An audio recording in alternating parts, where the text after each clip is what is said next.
Demi, toen jij een klein meisje was en op jouw meisjeskamer lag, toen droomde je hier waarschijnlijk van, hè? Is het dan net zo mooi nu? Ja, ik bedoel, toen was er nog geen Tour de France voor vrouwen. We hadden natuurlijk op een gegeven moment La Course, maar ik was als meisje zijnde nooit zo heel erg in het volgen van het wielrennen. Ik vond het vooral heel erg leuk om zelf te doen en ik genoot enorm van om zelf op de fiets door de achtertuin rondjes te crossen. En ja, dan zag ik zeker voor me dat ik de beste was of zo. Maar ja, nu dat ik in het geel sta hier zo, ja, dat is ongelooflijk. Wil jij meiden inspireren?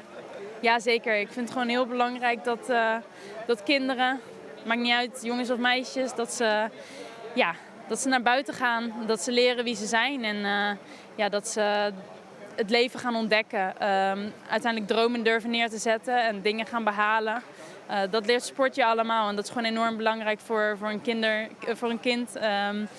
Ja, dat ze gewoon zien dat ze dingen kunnen bereiken. En uiteindelijk gewoon ook lekker buiten zijn. De buitenlucht doet zo goed. Gisteren met overmacht gewonnen. Je zat daar op de grond. Ja, beschrijf eens hoe mooi dat was. Ja, dat was natuurlijk geweldig. En ik denk dat het nog steeds allemaal een klein beetje moet landen. Gisteravond toen was ik even alleen op mijn kamer en toen kwamen de tranen even. Toen was ik enorm trots. Maar ja, het is echt een ongelofelijke week voor ons. Je stond vanmorgen hier of vanmiddag op het podium, het startpodium. Voelde je dan spanning of dacht je ik heb hem al binnen?